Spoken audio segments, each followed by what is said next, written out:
I am a very kind and sympathetic person. I am ready to help even those people who do not seem to deserve it. That's how I am. I do good for free and do not expect reciprocal help. But reciprocal help came at exactly the moment in my life when I did not expect it. Enjoy watching. I heard her cry out in distress. Almost immediately, the sound reached my ears, prompting me to sprint out through the rear exit. Alyssa. Before delving further into my narrative, there are essential details that you must be acquainted with to grasp the moment when the course of my life became evident. To begin with, my name is Lucas Martin. Among friends, I go by Luke, while my parents use Luke unless I find myself in trouble or they require my full attention. Then, they refer to me as Lucas. I am an only child to caring parents, though we reside well below the middle-class threshold in America. While not exactly impoverished, we live in a humble abode on the outskirts of Philadelphia. Alyssa, my next-door neighbor, has been in my life for as long as I can recall. We share a history, both being single children existing within the same socioeconomic status as I've described for myself. The sole exception is her father's struggle with heavy drinking. During the period I'm recollecting, Alyssa is 11, and I am 13. Alyssa and I have spent countless days and nights in our backyards. As dusk settled, we would perch along the fence dividing our yards, backs pressed against each other. It felt as if we were safeguarding one another from any potential harm. We could sit for hours discussing anything from our favorite colors and preferred dog breeds to our aspirations for the future. Alternatively, we would sit in silence, absorbing the neighborhood as night gradually enveloped it. We were the closest of friends.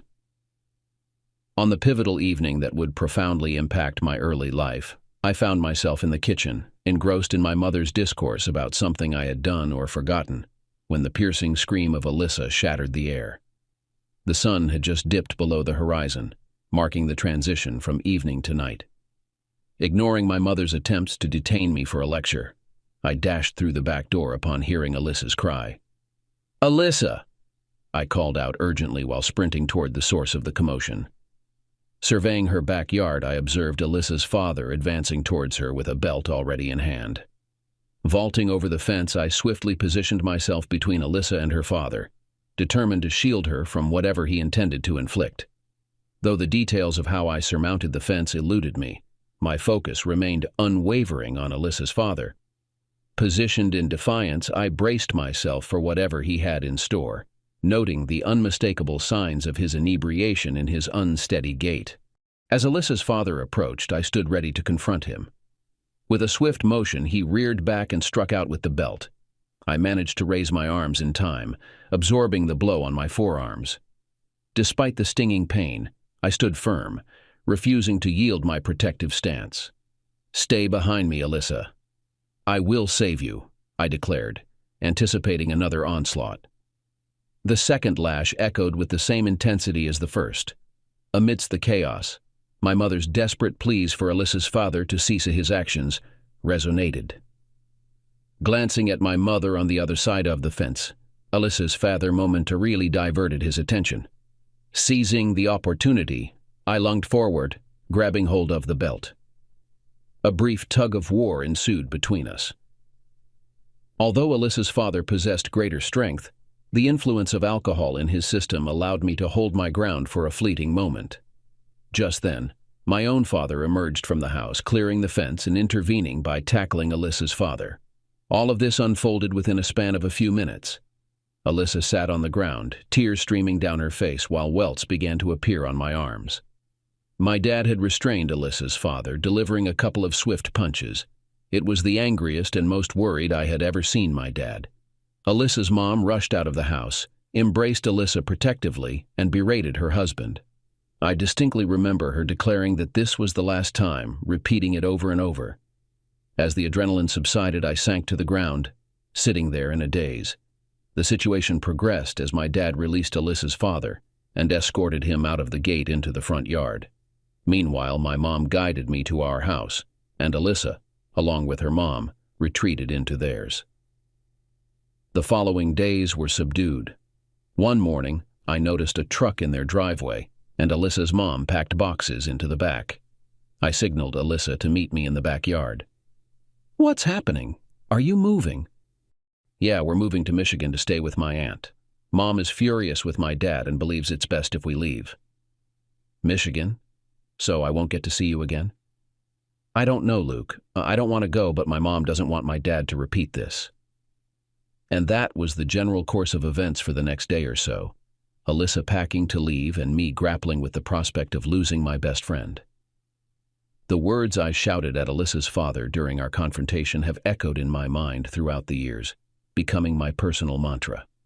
The promise, "I will save you," served as my inspiration to excel in all aspects of life, driven by the belief that Alyssa would someday need rescuing, and it was my duty to fulfill that obligation. From grade school to college, these thoughts guided my academic pursuits. Although I had an affinity for numbers and excelled in mathematics, it wasn't until a high school accounting class that I discovered my true passion. Numbers took on a new significance in accounting, sparking a passion that eventually became my college major. Upon graduating, I swiftly joined a prominent accounting firm, where my career took an unexpected turn. Assigned to support a newly established private equity firm, MKT, I delved into their financial records, quickly grasping the intricacies of their operations. Specializing in acquisitions, MKT recognized my ability to analyze merger results and their impact on the bottom line. Subsequently, they recruited me away from the accounting firm to lead one of their acquisition teams. Progressing through the ranks, I eventually assumed the roles of CFO and then CEO, achieving this career trajectory in a surprisingly short time. My knack for swiftly assessing the financial viability of potential acquisitions played a pivotal role in the company's success. As profits soared, I ascended to the CEO position, succeeding the previous older CEO who supported my advancement through his stock options. While I maintain regular interactions with him, this aspect is not crucial to the narrative. Shortly after joining MKT, I crossed paths with my now wife, Megan. Our relationship evolved over a few years, and we eventually tied the knot shortly after I assumed the role of CFO. Megan, an attractive blonde with alluring curves, stands at 5'5" and weighs around 125 pounds. Possessing perfect C-cup breasts with highly sensitive nipples, I find great pleasure in indulging in their allure, which always seems to drive Megan wild. Although our initial intimacy was vibrant, it has gradually tapered off as we've aged during our 7 years together, 4 of which we've been married. While children are on the horizon, we have yet to start a family. As my professional success grew, Megan shifted her focus towards volunteering with charities and engaging in various social endeavors. Her active involvement has not only elevated our standing within the community, but also led us to frequent attendance at numerous evening charity events. Walking into these gatherings with Megan on my arm is a source of pride. She effortlessly compliments her little black dress, catching the attention of several gentlemen in the room. Around 6 months ago, I enlisted the services of a firm to locate Alyssa. After relocating to Michigan, I lost touch with her. During high school and college, financial constraints prevented me from actively searching, and the absence of social media further complicated the task. Realizing the need for professional help, I engaged a firm with the necessary resources to trace Alyssa in Michigan. Although the process took longer than expected, the firm eventually provided me with a comprehensive dossier containing all the information I had requested. I quickly skimmed through the information and discovered that Alyssa had relocated to Youngstown, Ohio, following her marriage to a man named Gabe Collier. Alyssa had been married for a little over 2 years and had a 1-year-old daughter named Aaliyah. The report didn't mention whether Alyssa had a job, but Gaby worked as a mechanic at a small garage in the Youngstown area. It appeared that they had recently moved to the area around the time Aaliyah was born. As Gaby had been at his job for just over a year, the house they lived in was a rental and didn't seem to be in the best part of town. Judging by what I observed, it seemed like they might be facing some financial constraints. After thoroughly reviewing the report a couple of times, I decided that a road trip was in order. The drive to Youngstown was approximately 6 hours, so I planned to go on Friday and return on Sunday. I informed Megan that I would be out of town for the weekend, She didn't seem too concerned, but I thought I detected a hint of a smile that was quickly suppressed. I stored that observation away for later consideration. On Friday, I rose early, packed a bag, loaded it into my Maserati Quattroporte, and set off for Ohio. I enjoyed driving this car, but had never taken it on such a long journey before. It seemed like the perfect opportunity to test its performance. I arrived in Youngstown in just under 5.5 hours. The car handled the drive exceptionally well. With the music playing, the miles passed by quickly. I was excited to reconnect with Alyssa, and it looked like today would be the day I could reunite with my childhood friend. I arrived in Alyssa's neighborhood and drove towards her house. Parking along the street, I observed that the house was not in great condition. The fence needed repair, and the lawn had not been mowed for quite some time, featuring mostly weeds with a bit of grass that also needed watering. In the yard, I noticed a few toys, but there was no car in the driveway. The place appeared almost abandoned, with no lights on or signs of movement inside. Approaching the front door, I knocked. My heart sank when the person who answered did not match my expectations of Alyssa's current appearance. She was exceptionally thin, bordering on unhealthy, her unwashed hair and worn thin clothes painting a disheartening picture. To make matters worse, I noticed numerous bruises on her neck and arms. "Hello, Alyssa. Do you remember me?" "Luke, is that you?" "Yes. How have you been? I lost track of you after you moved to Michigan, but I managed to find you through public records and a bit of detective work." "Oh my gosh, I must look like a mess. I haven't cleaned up this morning and was getting ready to feed Aaliyah. Aaliyah is my daughter. She is just over a year old and is the joy of my life." "It's wonderful to see you, but would you prefer if I returned a bit later?" "I don't want to intrude. I was so thrilled to locate you that I didn't consider how my arrival might be an interruption. How about I come back later this afternoon and treat you and your family to dinner tonight?" "My treat." I need to book a hotel room anyway, since I planned on staying in the area for a couple of days.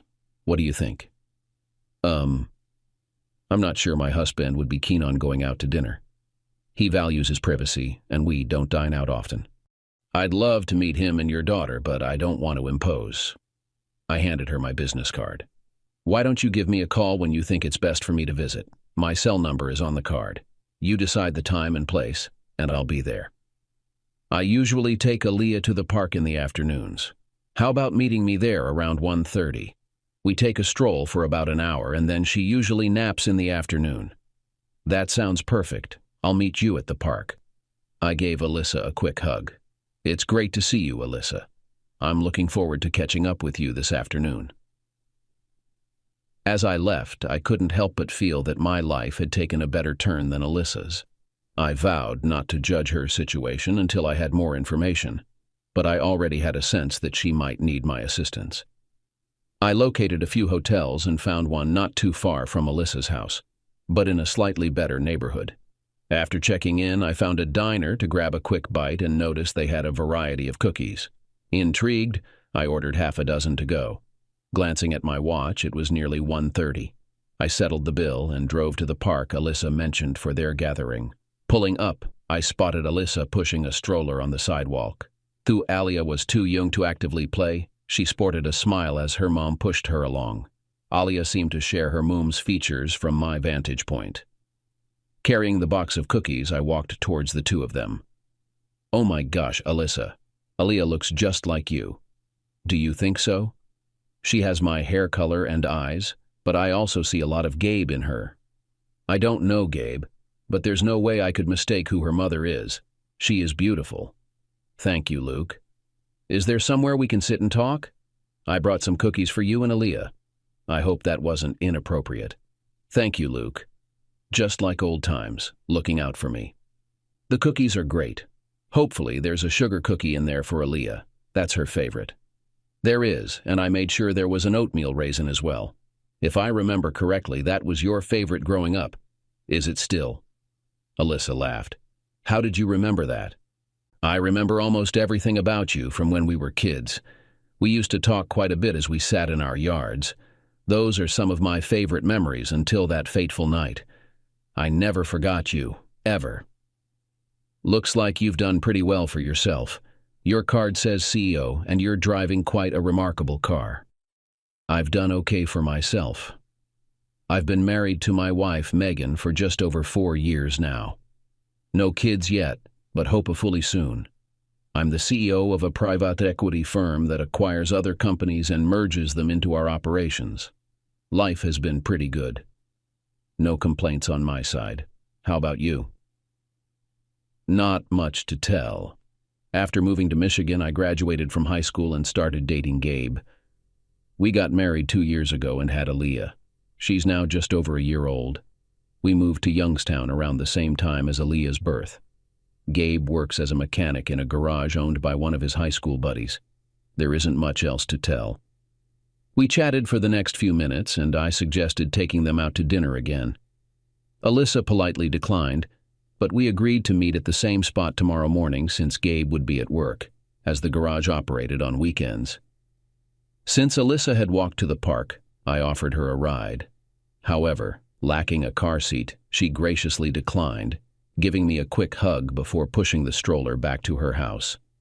Later at the hotel, I grabbed a quick meal at the restaurant and checked my work emails. I had been waiting for a report from my CFO, Jeremy King, on our latest quarter's earnings, but it was delayed once again, marking the third consecutive time. Frustrated, I texted Jeremy to inquire about the delay. With no immediate response, I finished reviewing other items, closed my email, and made a note to discuss a formal warning with HR regarding Jeremy's recurring tardiness. Despite the early morning visit with Alyssa, sleep came easily. The next day, I woke up early for a brief workout at the gym, striving to stay in shape amidst my hectic schedule. Satisfied with my efforts, I headed to the diner from yesterday for breakfast, enjoying coffee, a light omelet, and some fruit. Before leaving, I ordered 2 cinnamon rolls to go, thinking Alyssa and Aaliyah might appreciate them during our park outing. After settling the bill, I drove to the park we had visited the day before. I glanced at my watch while waiting for Alyssa, who was more than an hour late. Anticipating her route to the park, I drove towards her house. Not spotting her on the way, I parked at her residence and approached the door. My first knock went unanswered, but on the second attempt, I heard movement inside. The door creaked open, revealing Alyssa. "Sorry, Luke, for missing our park visit. It's not a good time. Aaliyah isn't feeling well, and I don't want you to get sick. Maybe we can meet later if she feels better. I'll call you." Through the slightly opened door, I noticed another bruise on Alyssa's face. I couldn't determine if there were more, but it seemed to be the main reason for her absence. "Alyssa, what's happening? I don't want to pry, but I can see the bruise on your face. I want to help. Please, just talk to me." "Luke, please leave. I promise I'll call you later," Alyssa said, tears streaming down her cheeks. "Alyssa, let me help. I can't leave knowing you're in trouble. You know me. I can't abandon you in this situation. Please." Alyssa opened the door, revealing additional marks on her arms, probably concealed under her clothes. I embraced her, allowing her to cry. After a few minutes, Alyssa explained that Gabe had recently started abusing her over minor issues. His temper flared unexpectedly, and he had begun drinking, often returning home drunk, as happened the night before. "We need to ensure your safety and Aaliyah's safety by leaving this place. Pack your belongings, and I'll take you to my home for a while." "I can't do that, Luke. I'll talk to Gabe and sort things out. We're just going through a rough patch. He's a nice guy. Last night he saw the cookies and asked where they came from. I told him an old friend dropped by and left them for us. He accused me of cheating, which triggered him. I didn't have a chance to explain who you were this morning before he left for work, but we'll talk when he returns tonight. It'll be okay." "Alyssa, think about Aaliyah. Reflect on your father and how things began when you were a child. Situations like this don't just improve. Gabe needs help, but you must ensure Aaliyah and you are in a safe place before we address Gabe. I can't leave you here. Pack your things for yourself and Aaliyah. I won't leave without you." We debated this for the next 15 minutes or so before Alyssa broke down crying again and started packing for herself and Aaliyah. Since Gabe had left the car seat at the house, I set it up in the back seat of my car. We loaded as much as we could into the trunk and headed to my hotel. After gathering my belongings and checking out, we left for Philadelphia. The return trip took longer as we stopped a couple of times to feed and change Aaliyah. Alyssa slept initially, but she opened up to me about her situation with Gabe for the rest of the journey home. It was heartbreaking to hear what she was going through. When we stopped to change Aaliyah, I noticed Jeremy had finally responded to my text from last night. He assured me that I would receive the reports first thing Monday morning. Despite suspecting he might be lying, my reply was a simple, "They had better be there." I quickly texted Megan to inform her that I was on my way back home and that we would be having guests. Since I hadn't discussed much of my past with Alyssa with Megan, I knew I would have to catch her up when I got home. I hoped Megan would understand why I couldn't leave Alyssa in this situation, and there was no way I could just abandon her without trying to help. As we approached Philadelphia, I explained to Alyssa that I hadn't mentioned her to Megan before because, at that time, I didn't know anything about her. Reflecting on it, I should have mentioned where I was going and why, but I wasn't going to second-guess myself. I would deal with the consequences with Megan upon arrival. When we pulled into the driveway, I could see that Alyssa was impressed with the size of our house. I lived in a 2-story, 5-bedroom, 4-bathroom house with over 7,000 square feet of space, more than enough room for Alyssa and Aaliyah.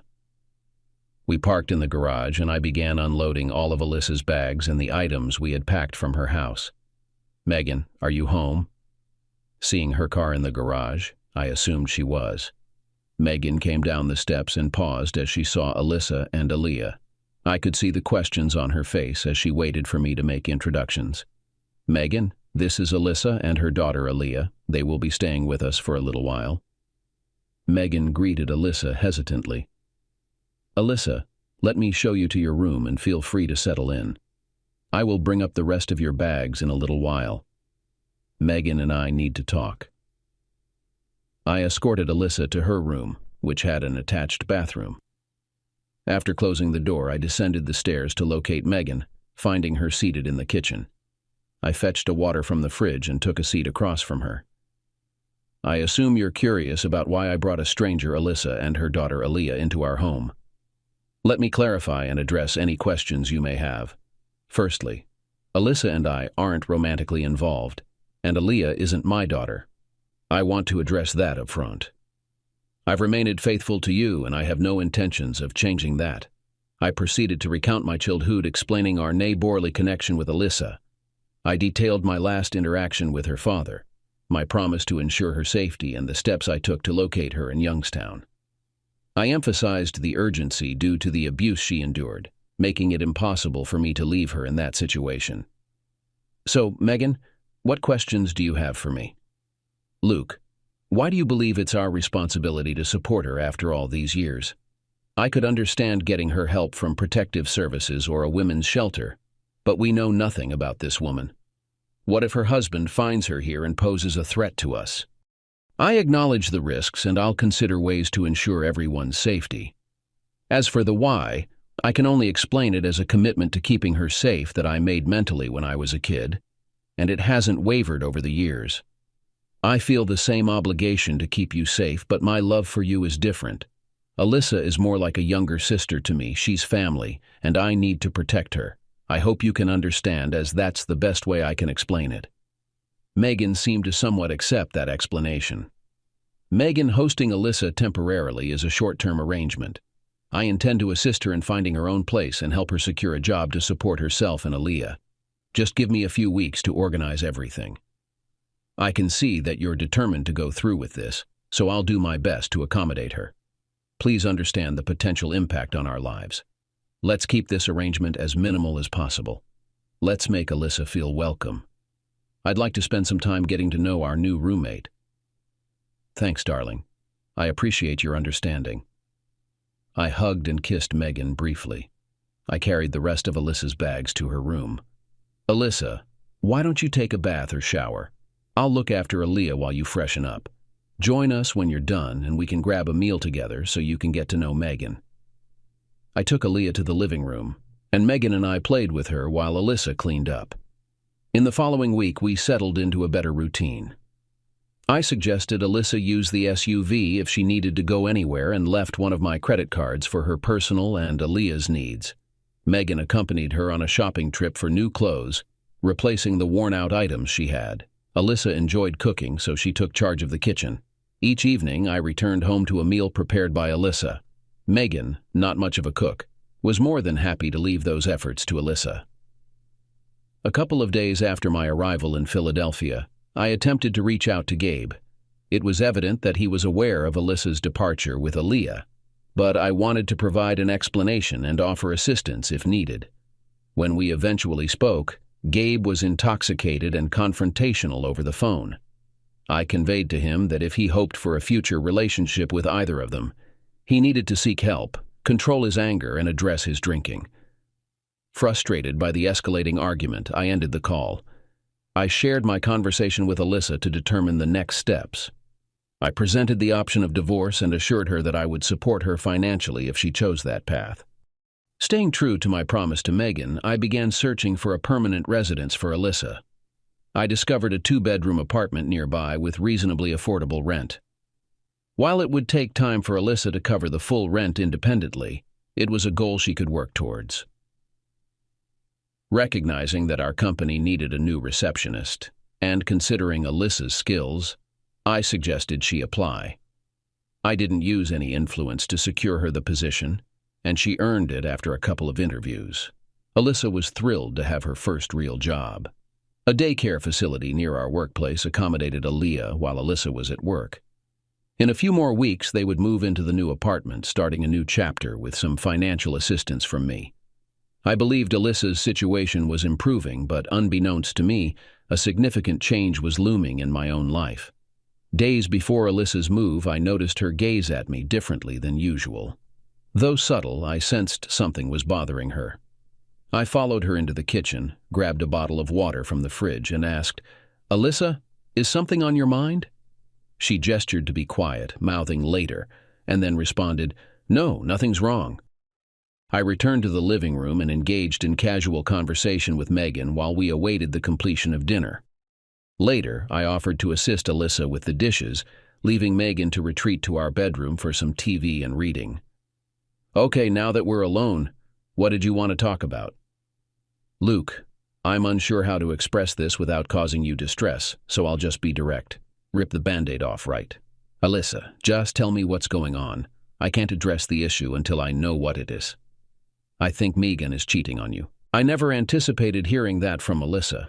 It took me a moment to catch my breath. "Why do you think that?" I overheard a phone conversation she had with a guy named Jeremy. "Luke, I might be mistaken, but it really sounded like they were planning to meet. Megan mentioned needing to see him since it had been a few weeks since they last got together. It sounded like they were together the weekend you came to get me from Ohio." "Damn, I know which Jeremy that is too. He works for me at MKT. That could also explain why his report was late again. He was spending time with Megan instead of finishing the reports." "Fuck." "Shh. You don't want her to hear you." "I don't have proof, but I know what I heard, and it sounded like they were planning to meet this weekend. Were you planning on being out of town?" "Not out of town, but I have a board meeting that we had to move to Saturday due to some travel issues for one of the members. I'll be in the board meeting most of the day, plenty of time for them to get together. Jeremy isn't part of the meeting as I handle all his reporting requirements." "I'm sorry, Luke. I considered not telling you, but I couldn't do that to you, especially after everything you've done for me. Let me know if there's anything I can do for you." "Thanks for letting me know. As painful as this is, I appreciate you telling me. At least I can make some plans." I headed to my bedroom and informed Megan that I felt the need to go for a walk. It wasn't an uncommon practice for me, as I often used walks to process work-related problems or challenges. It also gave me a break from being at home. I realized I had to maintain my composure until I had solid evidence of whether or not she was cheating. One advantage I had was the prenuptial agreement Megan and I signed.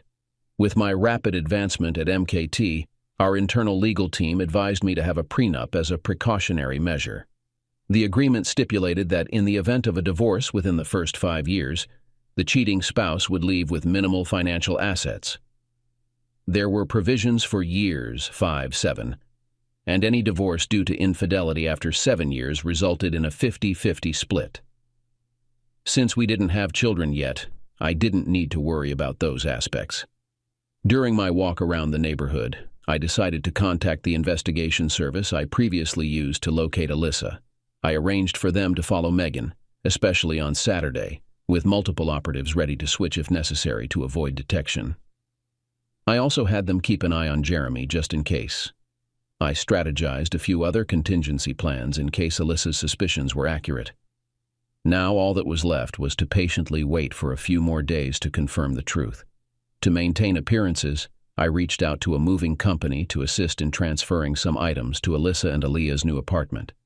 Although they didn't have much at my place, we had accumulated enough over the past few weeks to warrant storage. The plan was to have the truck pick up the items from storage and move them into the apartment on Monday. Alyssa could then move in at her convenience throughout the rest of the week. As a precautionary measure, I reached out to a friend who happened to be a divorce lawyer. We arranged to meet for lunch on Thursday, where I outlined my strategy in case Megan was being unfaithful. I wanted him to prepare the necessary legal documents by Monday morning, if everything unfolded as I anticipated based on my conversation with Alyssa. I would have been willing to spend the money, even if it turned out to be a false alarm, but deep down, I doubted that was the case.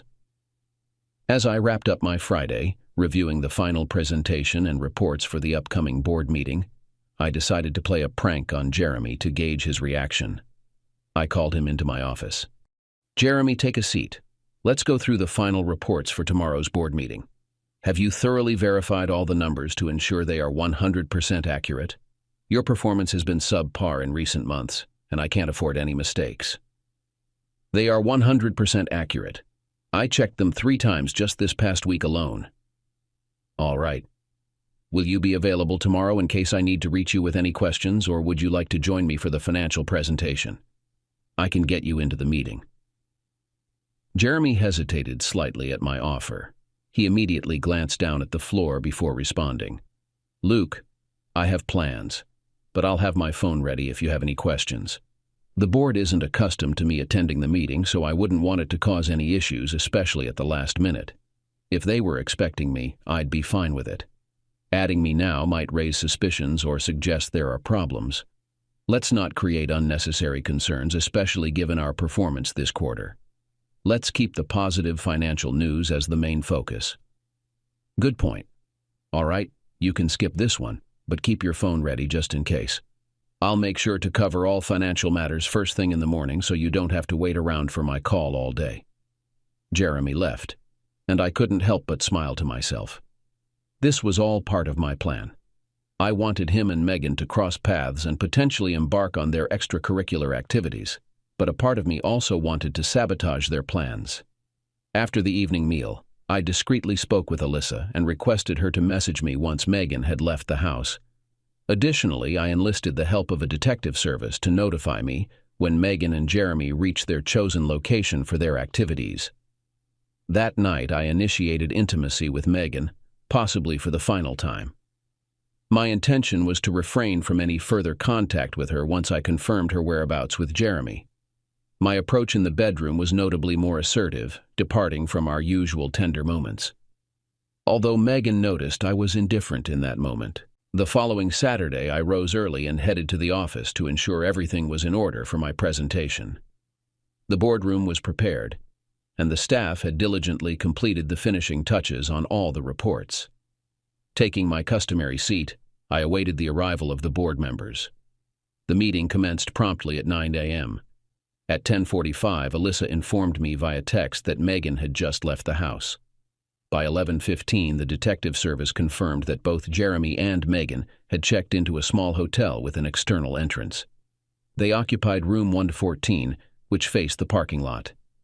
During the lunch break at 11:45, I stepped out of the boardroom and called Jeremy. After the first attempt went to voicemail, I dialed again, and Jeremy answered this time. "Luke, sorry for missing your first call. I was outside and didn't make it back in time." Although Jeremy was out of breath, It wasn't due to rushing indoors. Jeremy, I instructed you to keep your phone with you at all times today. There was a question about the tax figures for the last acquisition. Were those numbers prorated or the actual amounts? It was a fabricated question, but my goal was to interrupt their activities.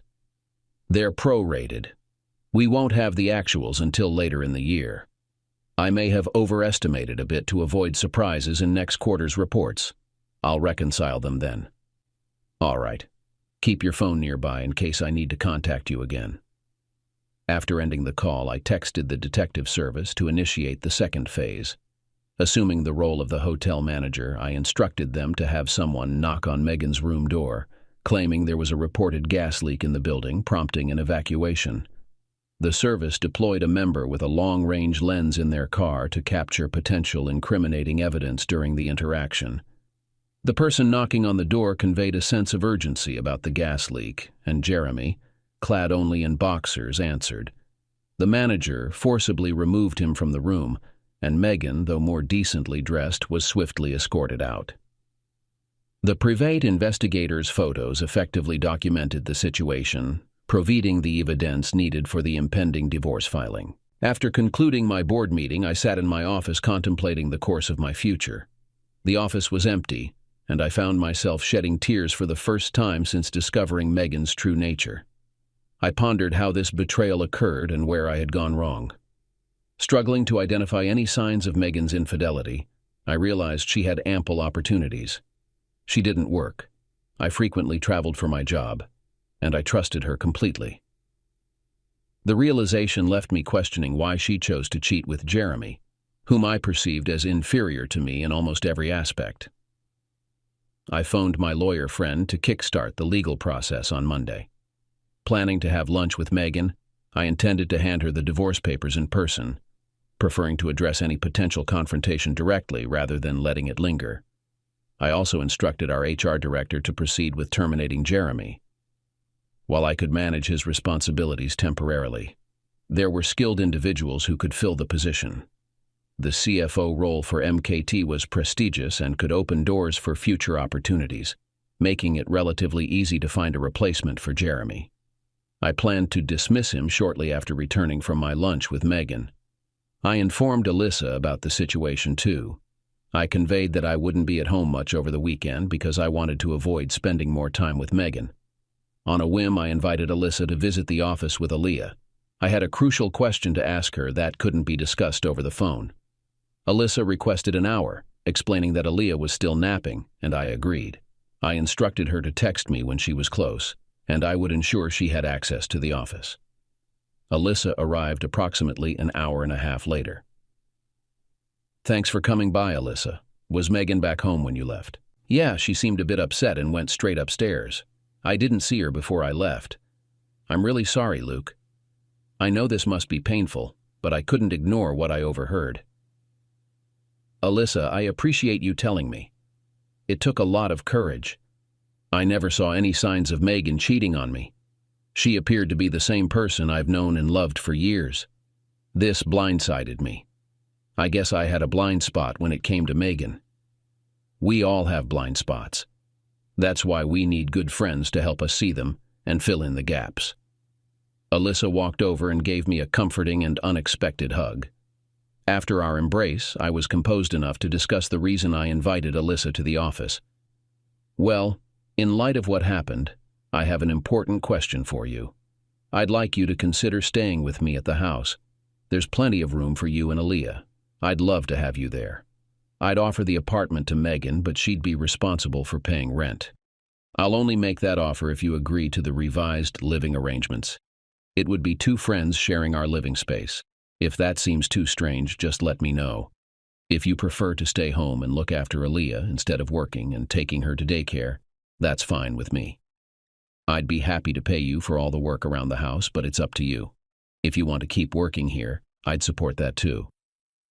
The house is too big to live in by myself. Luke, your offer is incredibly generous, and while I don't want to impose on your hospitality, if you're insisting, I'd love to stay there with Aaliyah. However, for the time being, I prefer to continue working here. It gives me a sense of accomplishment, and I believe it's beneficial for Aaliyah to spend time with kids her age. I'm more than willing to handle cooking and cleaning, but I might need your assistance with some of the tasks. Doing it all by myself seems a bit overwhelming. How about we hire a maid service to come in once a week to help with cleaning? I don't want you dedicating all your time to cleaning when you should be with Aaliyah. Luke, I'll only stay here as long as it makes sense. If things start getting romantic with someone else, I would expect to find our own place for Aaliyah and me. Do we have an agreement? That makes sense to me. I'll be meeting with Megan on Monday over lunch to discuss the divorce papers. I plan to offer her the apartment and have a moving company handle her relocation instead of moving you and Aaliyah. I've never been through something like this, so feel free to let me know if I'm becoming difficult to live with. I don't want our living arrangement to suffer because I'm being difficult. Agreed, Alyssa said with a smile, accepting my last statement. I reminded myself to check in and ensure I wasn't causing any issues around the house.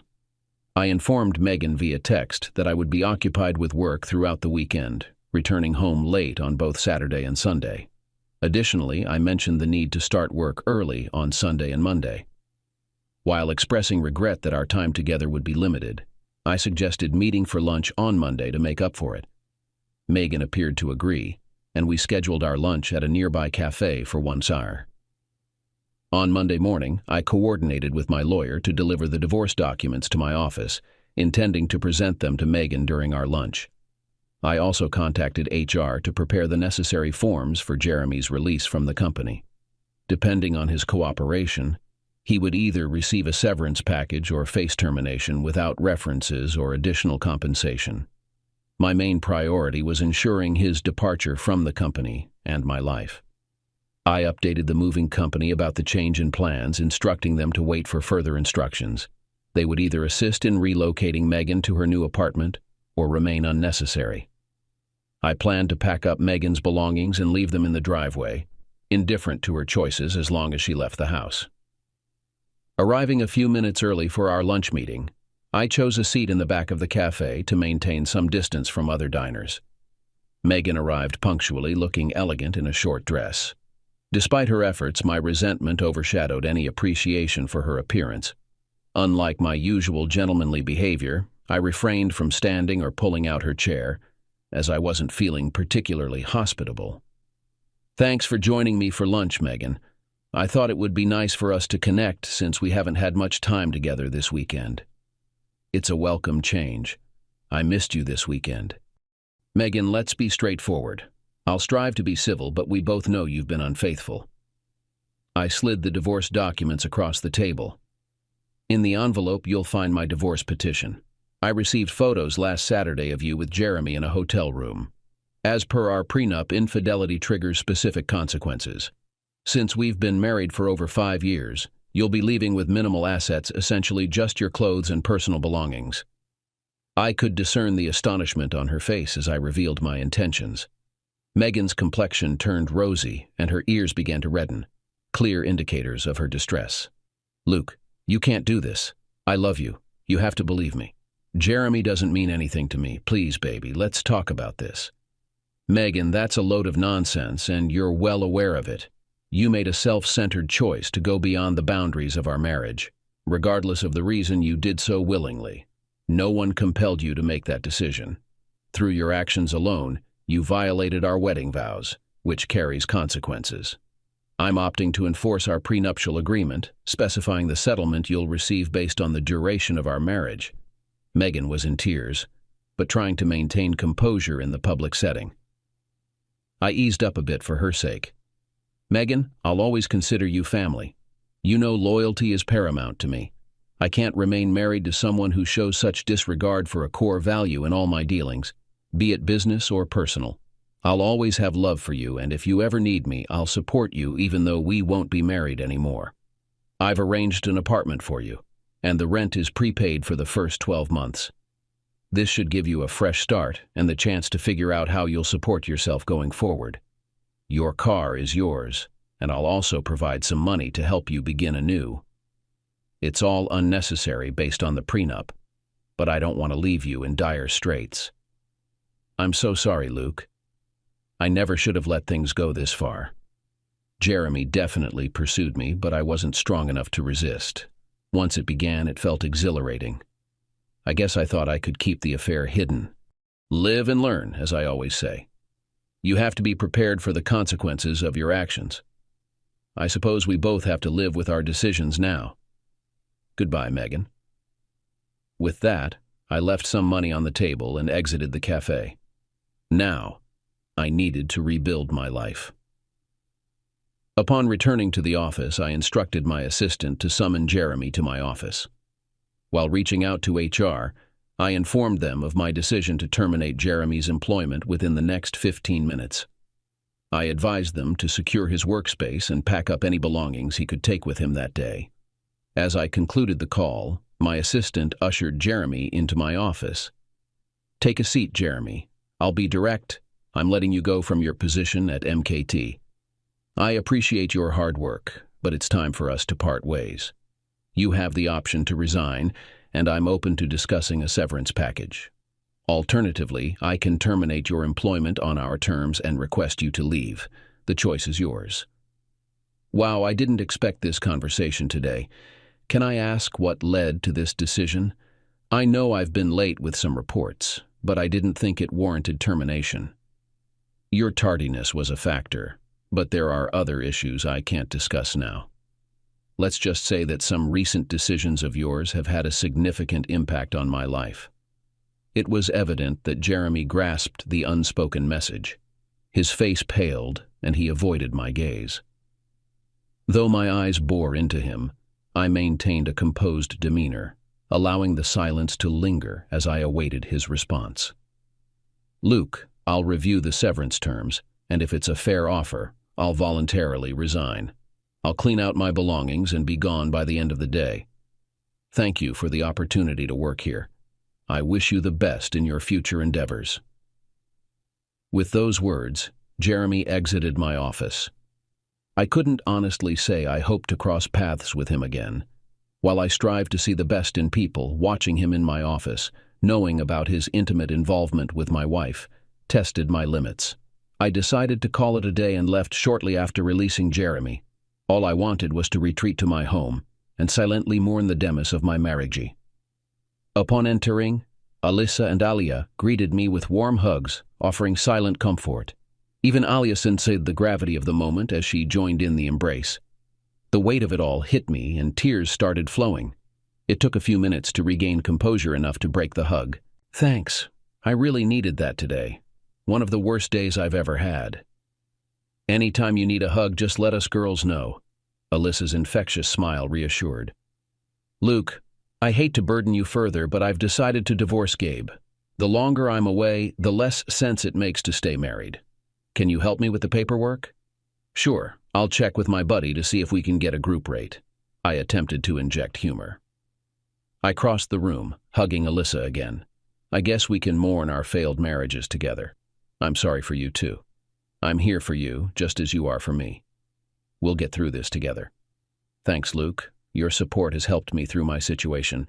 I have to make the best decisions for Alia, and staying with Gabe doesn't make sense. I'll ask for full custody, and if he wants to see Alia, it'll have to be supervised. I can't have him drinking around her, let alone risk potential abuse. I'll offer him to give up parental rights to avoid child support. If he refuses, I'm ready to fight it out in court. I'll need your financial support for that, Luke. Are you okay with that?" "Of course. I wouldn't have it any other way." And so our paths unfolded. My divorce was uneventful, thanks to the prenup. Alyssa's followed a similar course. Gabe relinquished his rights to evade child support. I kept an eye on him, witnessing his decline, with his drinking spiraling out of control. Cutting ties seemed to be the best for Alyssa and Alia. Our lives settled into routine for the next couple of months. Alyssa excelled at work. Alia grew every day, and our evenings became moments to share our days over dinner. Dating was the last thing on my mind as I tried to overcome my failed marriage. I cherished evenings spent with Alia while Alyssa prepared dinner, walks in the park, zoo visits, or simply playing in the backyard. I hadn't realized how domesticated my life had become. I quickly found a new CFO to restore my work-life balance, and Jill Fender, highly recommended, seamlessly integrated into her role. In her mid to late 40s, married with 3 kids, she prioritized family, leaving the office on time to have dinner with her crew. I valued her commitment to maintaining a healthy work-life balance and made efforts to respect her personal time. While work-related travel persisted, I enjoyed this aspect of my job and everything seemed to settle into a new routine. However, 2 months after my divorce was finalized, Megan reached out for a lunch meeting, catching me off guard. Despite the unexpected nature of her invitation, I agreed to meet and hear her out. Arriving on time at a nearby restaurant, Megan was already seated, offering a smile as I approached. "Hello, Luke. Thanks for joining me for lunch. It's been quite a while since we last saw each other." "Hello, Megan. Good to see you too. I must admit, I was surprised to hear from you, and even more so with the lunch invitation." "Well, you did mention treating me like family, so I thought it's been long enough for us to at least talk as friends. Don't you agree?" "Sure, I'd be happy to have lunch with you as friends, with no issues." "Just to clarify, it's strictly in a friendly context, nothing more, okay?" "That's all I want. I acknowledge my mistakes in our marriage, and I want you to know that I take full responsibility. You were the best husband a girl could ask for, and I regret not realizing that at the time. So, what did you want to discuss today?" "Well, I'm still involved in several charities, and we have an upcoming auction. I'd like you to participate. We're auctioning off dates with eligible bachelors in our area, and I think you'd be a great candidate. If you're seeing someone, I understand if you decline, but if you're single, what do you think?" "Wow, I'm flattered, but this isn't really my style. I prefer to keep my personal life more private. While I am single, being auctioned off isn't something I'm comfortable with. I appreciate the offer, though." "Don't be so modest. You're a fantastic candidate. You're good-looking, in great shape, and you're always polite. It's just a date, not a marriage proposal. You plan and pay for the date, and it can be as romantic or platonic as you're comfortable with. I hope you consider it and get creative with the date. Can I take some time to think about it and let you know?" "I need to know by next Monday. The auction is in 3 weeks, and we need your date plans for the auctioneer's script." We continued chatting throughout lunch, and I gave her a quick hug as I left to return to the office. When I returned home later that night, I had an opportunity to sit down and chat with Alyssa after Aaliyah had gone to bed. Megan invited me to lunch today and presented an interesting proposal. She suggested that I participate in a charity auction for a good cause. While I believe in the charitable aspect, a part of me wonders about her underlying motives. I want to discuss this with you to get your opinion. "All right. But do you actually want to do it?" "It could be enjoyable. I'd have to come up with a unique date scenario, and while on stage, the audience would bid on the chance to go on that date with me. It might be embarrassing if no one bids, so I need to plan an impressive date. On the flip side, a successful bid could boost my confidence. Overall, it could be fun, and the goal is to raise more funds for charity." "What's the charity?" "The funds go towards supporting abused wives and children, a cause I strongly support." "I think you should go for it. If you want, I can accompany you, and if the bidding is slow, I can help liven it up. Although I doubt that will happen, it might stimulate some competitive spirit among the women. I can also assist with ideas for the date if you'd like. I have a fantastic date idea that I was saving for an anniversary with Megan. I could adapt it for this occasion, keeping it platonic for the winning bidder. The more I think about it, the more inclined I am to participate, but only if you join me. Let's find a sitter for Aaliyah, dress up and make a night of it. What do you think?" "Sounds like a fun idea. I haven't been out in quite a while. I'll even pick out a nice dress for the occasion." "I think that would be great. I'll let Megan know that I'm on board." I quickly informed Megan that I would be delighted to participate in the auction. Despite my lingering suspicion that Megan might have ulterior motives, the cause was noble, and it was something I had initially discussed with Alyssa and her family. I meticulously planned the details for the event and ensured that my tuxedo was spotless for the occasion. As the auction night approached, I found myself surprisingly excited for the event. My amazement reached new heights when Alyssa descended the stairs in her stunning new dress. Having recovered from her abusive relationship and with the means to eat well, Alyssa had regained some healthy weight, accentuating her figure in all the right places. The elegant black dress struck a perfect balance between sophistication and allure, showcasing her curves flawlessly. Her enhanced confidence was evident, and I couldn't help but feel proud to have her by my side for the evening. Upon our fashionably timed arrival, I had an hour to socialize before heading backstage for the auction. Megan greeted me, appearing somewhat taken aback by Alyssa's presence, but quickly masked it with a smile. "Good to see you, Luke, and I see you brought Alyssa.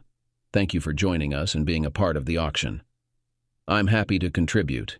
If it's all right, I'd like to personally introduce my date when I'm on stage. Can we arrange that?" "Yes, I think we can make that happen. Come to the front, and I'll provide you with the microphone. After introducing your date, pass the microphone to the auctioneer for the bidding. You're the finale, so make it memorable. We want to end on a high note. No pressure, right? Hopefully some of these ladies saved some funds for the grand finale. You look fantastic, Luke. There'll be money left for you. Thanks again for doing this. I need to kick things off. Remember to head backstage in about an hour." "I'll be there." As Megan walked away, Alyssa pulled me aside. "I believe she's considering bidding for your date. Are you prepared for that?" "You think so?" I hadn't considered that possibility, but I sensed she was scheming something. "She seemed surprised to see you with me tonight. I can only hope someone else outbids her. I'd rather not go on this date if it's with her. I might be mistaken, but the way she looked at you gave me the impression that she plans to win your favor by bidding on your date. You'd also be obligated to honor the date, making it difficult to turn her down. It's a clever plan from her perspective." "God, I hope that doesn't happen. You're right. I would still honor the date even if it's with her. Nothing would come of it, but the date I had planned would be wasted on her. Well, let's hope someone else is feeling generous. Wish me luck." "Good luck, Luke. I hope your wish comes true and someone else wins the auction." I went backstage to await my turn. The auction seemed to be progressing well, with 15 gentlemen participating. The dates were relatively standard, involving dinner, dancing, and other activities. Not overly creative, but suitable for this type of event. Bidding ranged from $500 to $2,000, good money for the charity. It was my turn, and I felt a few jitters as I walked on stage. Megan announced my name and handed me the microphone to describe my date. "Good evening, everyone. I want to thank Megan for inviting me to participate in this auction. Please be generous, as the proceeds are for a good cause. For my date, it will span 2 days. I'll pick up the winner at their home early in the afternoon, and we'll drive for 2 hours to a quiet resort in Upper Pennsylvania.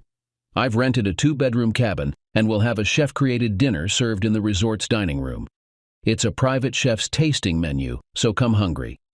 After dinner, we'll retire to the cabin, where we'll sit by a bonfire, enjoying the stars with wine and dessert. In the morning, the resort will deliver a brunch menu of mimosas, freshly baked croissants, and fruit. After breakfast, we'll drive back to your home, where I'll drop you off to continue your weekend. The highest bidder will win all of this, so please be generous." As I explained the date, there were expressions of awe and admiration, suggesting a positive reception. The auctioneer initiated the bidding at $250,000, involving a few women, as it quickly escalated to $1,200. A stylish woman then raised the bid to $2,000, attempting to outdo the other bidders. She appeared determined, consistently participating in the auction.